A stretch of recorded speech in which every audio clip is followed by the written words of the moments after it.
आज मैं आपको जिस व्यक्तित्व का परिचय कराने जा रही हूँ, उनके विषय में पंक्तियाँ बिल्कुल यथार्थ साबित होती हैं कि जो अपने कदमों की काबिलियत पर विश्वास रखते हैं, वो ही अक्सर मंजिल पर पहुँचते हैं।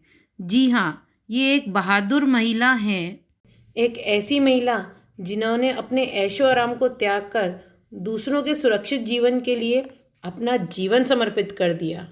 जी हाँ, मैं बात कर रही हूँ एल्वाद एलमिन की। एल्वाद एलमिन के पिता एलमन अली अहमद 90 के दशक में एक प्रखर शांतिवादी थे। एल्विन के पिता की एक मोटर वर्कशॉप थी जहाँ पर लोग अपनी गाड़ियाँ दुरुस्त करवाने आया करते थे। आज की दुनिया में अगर हम विफल देशों का जिक्र करें तो सबसे पहले जहन में नाम सोमालिया का आता है। सोमालिया का नाम लेते ही एक बात जो हमारे दिमाग में आती है वह यह है कि सोमालिया के लोग कैसे जीते होंगे, अपना जीवन निर्वाह कैसे करते होंगे। हालांकि सोमालिया की राजधानी मोगादिशु में एल्माद का जन्म हुआ था। सोमालिया के हालत दिन प्रतिदिन बिगड़ते जा रहे थे। सोमालिया की राजधानी मोगादिशु भी गृह युद्ध की लपटों से महफूज न थी। हालांकि 4 बेटियों के पिता अहमद मानते थे कि हालत बदलने से कोई बाहर से नहीं आएगा, सोमालिया के लोगों को ही इसकी पहल करनी होगी, एकत्रित होना होगा और अपनी एकता बनाए रखनी होगी। एल्मिन के पिता मानते थे कि हमें नौजवानों और किशोरों को जागृत करना होगा और उनको अमन चैन वाले सोमालिया के सपने से रूबरू कराना होगा। एल्मिन के पिता ने नारा भी दिया, बंदूक फेंको और कलम उठाओ। उन्होंने कई आने वाली नई पीढ़ियों को प्रेरित करना भी शुरू कर दिया था। बंदूक छोड़ने वाले युवाओं और किशोरों के पुनर्वास के लिए उन्होंने कई टेक्निकल ट्रेनिंग इंस्टीट्यूट भी शुरू किए हुए थे। काफ़ी युवा एल्मिन के पिता की बातों से प्रभावित भी होने लगे थे और समाज में एक सकारात्मक बदलाव भी आने लगा था। एल्विन के पिता की बातें बागी गुटों को बिल्कुल पसंद नहीं आ रही थीं। दिन प्रतिदिन गुटों की गतिविधियां उनके शांति प्रयासों को नष्ट करने का प्रयास करती जा रही थीं, जिससे उनकी परेशानियां और रुकावटें बढ़ती जा रही थीं। उनके पिता अपने परिवार की सुरक्षा को लेकर भी काफ़ी चिंतित थे।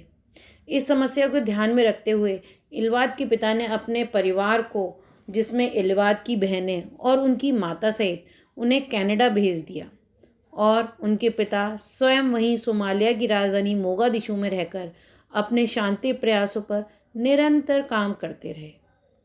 9 मार्च 1996 में घर के पास बागी गुटों द्वारा उनके पिता का कत्ल कर दिया गया। इस हादसे का एल्विन के ऊपर बहुत गहरा प्रभाव पड़ा। एल्मिन कनाडा में बेहद खुले लोकतांत्रिक माहौल में पली बड़ी हुई। वहीं पर उन्होंने दुनिया को जाना और परिस्थितियों को समझा। एल्विन और उनकी बहनें सोमालिया से जुड़ी हुई कई खून खराबे, अपहरण और बलात्कार जैसी खबरों से रूबरू होती थी और दुखी भी होती थी। चूँकि एल्विन के पिता के विचारों का असर उनके पूरे परिवार पे था, इसलिए एल्विन और उनकी बहनों को लगता था कि जीवन में जीवन जीने का कोई एक खास मकसद और लक्ष्य होना चाहिए। आखिरकार वह अपनी मां के साथ सन 2010 में सोमालिया वापस लौट आईं। हालांकि 2010 में भी सोमालिया की राजधानी मोगादिशु सुरक्षित नहीं थी। वह अपने आंतरिक आतंकवाद से जूझ रही थी। मोगादिशु के कई इलाकों पर आतंकी संगठन अल शबाब का दबदबा कायम था। लगभग 20 साल की इल्वाद ने मां के साथ मिलकर देश में बलात्कार के शिकार हो रही लड़कियों और महिलाओं तथा भटके हुए किशोरों के पुनर्वास के लिए एल्मिन पीस सेंटर नाम से एक सहायता केंद्र की भी स्थापना की। सोमालिया में इस तरह का यह पहला केंद्र था तथा सकारात्मक विचारधारा की तरफ पहला कदम। मात्र 20 वर्ष की उम्र सपनों में उड़ान भरने की होती है। इल्वाद चाहती तो कनाडा में एक सुखद जीवन व्यतीत कर सकती थी, मगर उन्होंने अपने पिता के अधूरे सपने को, तकलीफ़ों तथा एक लक्ष्य को चुना।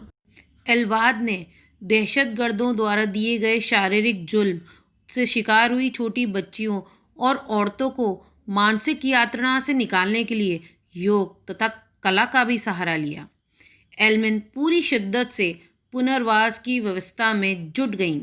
साल 2012 में सोमालिया ने अपना पहला टेक्नोलॉजी एंटरटेनमेंट डिज़ाइन कॉन्फ्रेंस का आयोजन किया, जिसमें मुख्य वक्ता के तौर पर इल्वाद एल्मिन को बुलाया गया। इस मौके पर एल्वाद ने सोमालिया के नवनिर्माण में अपनी ऑर्गेनाइजेशन सिस्टर सोमालिया की कोशिशों का काफ़ी प्रभावशाली तरीके से व्याख्यान किया।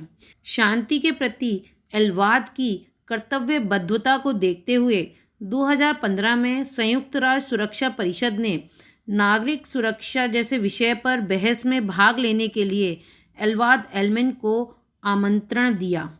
ऐसा पहली बार था कि सिविल सोसाइटी ने किसी व्यक्ति को इस मुद्दे पर बोलने के लिए आमंत्रित किया गया हो। सन 2016 में महासचिव वान कीन मून ने उन्हें युवा शांति और सुरक्षा पर विशेष सलाहकार भी नियुक्त किया।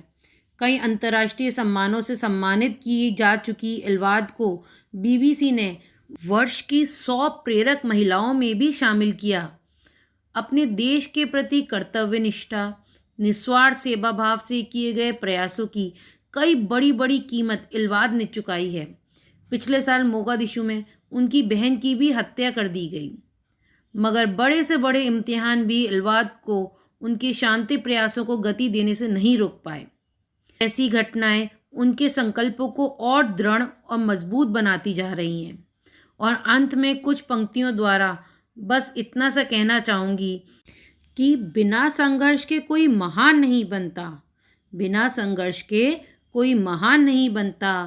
पत्थर पर जब तक चोट ना पड़े तब तक पत्थर भी भगवान नहीं बनता। पत्थर पर जब तक चोट ना पड़े तब तक पत्थर भी भगवान नहीं बनता। बहुत बहुत धन्यवाद।